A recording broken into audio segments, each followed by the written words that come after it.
on se met un peu dans le contexte. Là, je vous ai mis des images de circuits électriques. Alors, circuits électriques dans une télévision, ou dans un portail électrique, ou dans un haut-parleur, ou dans un fer à repasser même. Et donc, c'est ça qu'on va étudier. C'est des circuits électriques comme ça. Alors, évidemment, nous, au lycée, on va étudier des circuits beaucoup plus simples. Mais par rapport aux circuits des appareils électriques, des circuits qu'on trouve dans tous les appareils électriques, il y a quand même des points communs.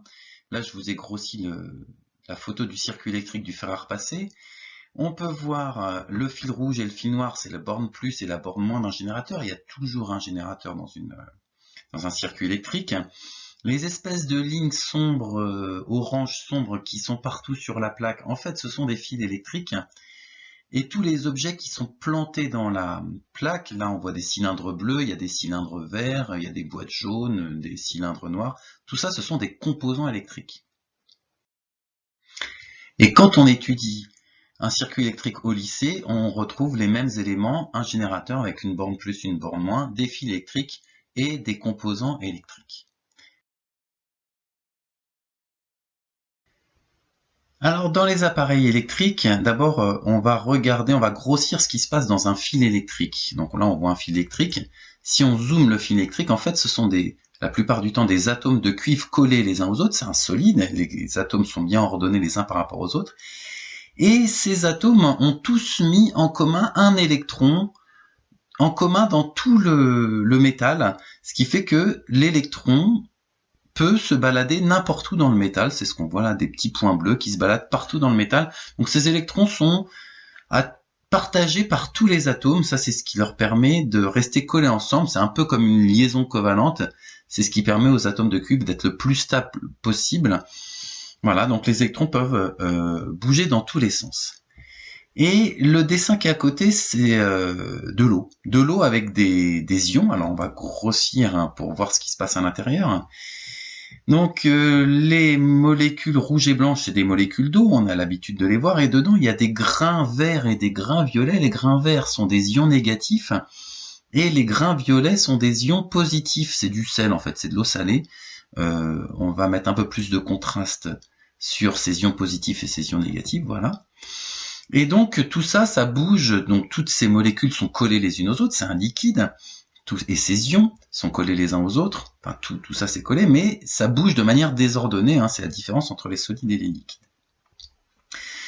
Maintenant, il n'y a pas encore d'électricité dans ce circuit. Si on ferme l'interrupteur, eh bien, on se rend compte qu'il y a des circulations. Les électrons du cuivre qui bougeaient de manière désordonnée, maintenant vont se mettre à bouger tous dans le même sens. Ils vont tous se déplacer vers la droite. Alors pourquoi ils se poussent vers la droite? C'est parce que les électrons sont repoussés par la borne moins du générateur, qui est vers la gauche en fait, la borne moins. Donc ça pousse les électrons vers la droite. Et ces électrons négatifs sont attirés par la borne plus du générateur, qui par rapport au circuit est vers la droite de l'image. Et dans la solution, eh bien, les molécules d'eau continuent à bouger de manière désordonnée. Elles ne sont pas du tout influencées par l'électricité du générateur, par la tension électrique du générateur. Mais par contre, les ions verts et les ions violets, eux, sont sensibles à l'électricité. Les ions verts, qui sont des ions négatifs, Cl-, sont attirés par la borne plus, donc vers la droite. Ils vont bouger dans le même sens que les électrons. Et les ions violets sont attirés par la borne moins du générateur, donc vont bouger dans l'autre sens. Et donc voilà, il y a des déplacements de particules, c'est ça qu'on appelle le courant électrique. Donc ce courant électrique peut exister dans des fils de cuivre ou dans de l'eau s'il y a des ions dedans. Et la plupart du temps, nous on se contentera des fils de cuivre.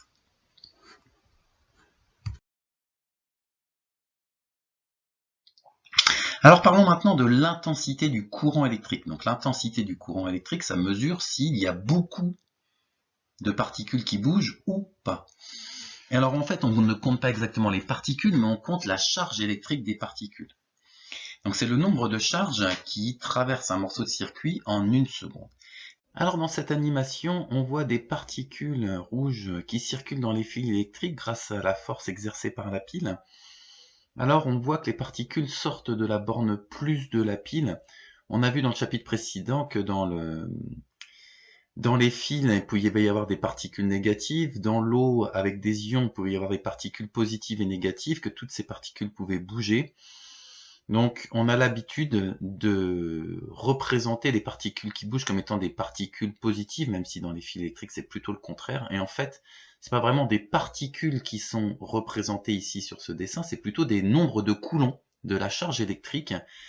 Les électrons sont négatifs, donc des coulombs négatifs qui circulent dans le sens inverse des aiguilles d'une montre, ce serait équivalent à des coulombs positifs qui circuleraient dans le sens des aiguilles d'une montre. Donc, on a l'habitude d'imaginer plutôt voilà, qu'il y a des coulombs positifs qui se déplacent. C'est plus simple au niveau mathématique, ça permet de ne pas mettre des signes moins dans les calculs. Et ça prédit très très bien ce qui se passe dans les circuits. Alors qu'est-ce qu'il faut retenir de cette animation? C'est que pour mesurer l'intensité du courant électrique, il faut être dans le circuit. L'appareil qui doit mesurer, compter le nombre de particules qui passent, doit être branché dans le circuit. Donc on dit qu'il est branché en série.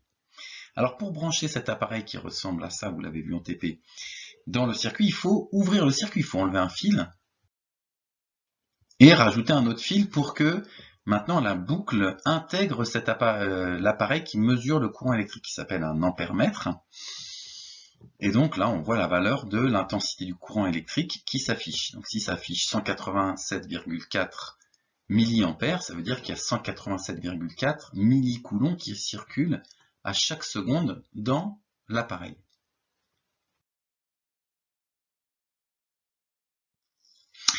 Parlons maintenant de la tension électrique. Donc la tension, en fait, c'est la force, c'est ce qui fait circuler, c'est la cause, c'est la raison pour laquelle les charges électriques circulent. Donc on pourrait parler de la force électrique. Je mets force électrique entre guillemets parce que c'est pas une vraie force. Une force, normalement, c'est en newton. Et là, la tension électrique, c'est en volts. Donc c'est pas pareil. Il y a un rapport entre les deux, mais c'est pas au programme d'en parler. Donc c'est la force entre guillemets qui existe dans l'appareil qui est branché entre les deux points. Donc la tension, c'est toujours entre deux points.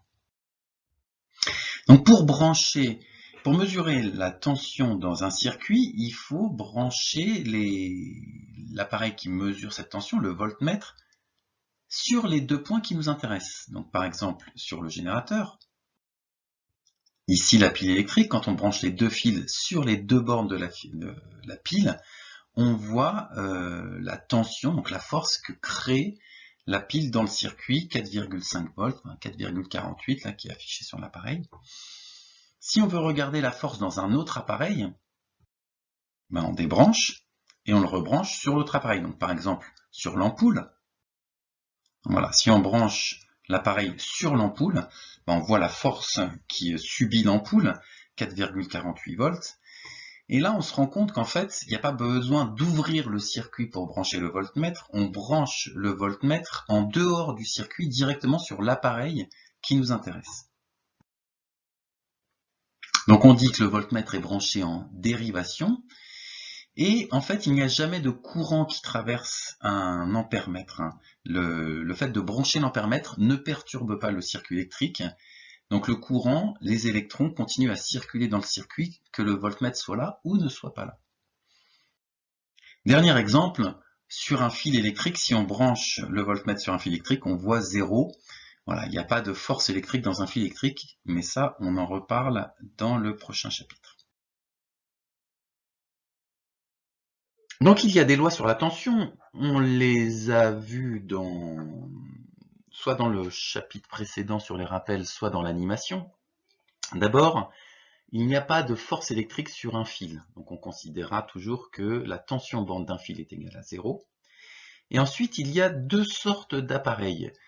Il y a des appareils générateurs, ceux qui exercent la force électrique, c'est grâce à eux que les particules bougent, et il y a des appareils récepteurs, donc qui subissent la tension, qui subissent les forces. Et alors comment on les reconnaît? Donc on a fait un choix, tout le monde fait le choix. Alors si vous devenez des spécialistes de l'électricité, vous verrez qu'il y a d'autres choix possibles, mais en tout cas au lycée, tous les profs vous parleront des appareils générateurs et récepteurs de la même façon. Quand on a affaire à un appareil générateur, on dessine la flèche de la tension dans le même sens que la flèche de l'intensité du courant.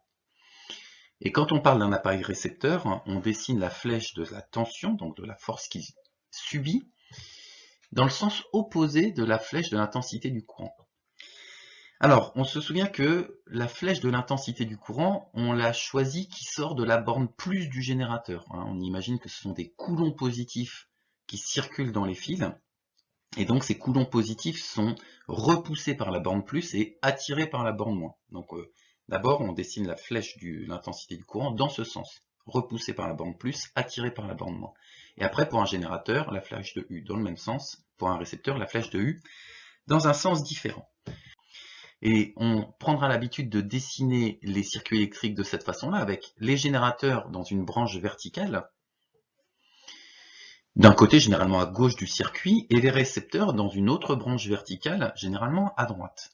Et on disposera les flèches de manière à voir cette loi qui dit que la force exercée par un générateur est toujours égale à la force subie par les récepteurs. On voit sur ce schéma que la force U du générateur, donc j'ai arrêté de dire force, la tension exercée par le générateur, U du générateur, est égale à la tension reçue ou subie par les récepteurs 1 et 2. Et s'il y a une deuxième maille, la tension du générateur exercée par le générateur est égale à la tension subie par le récepteur 3.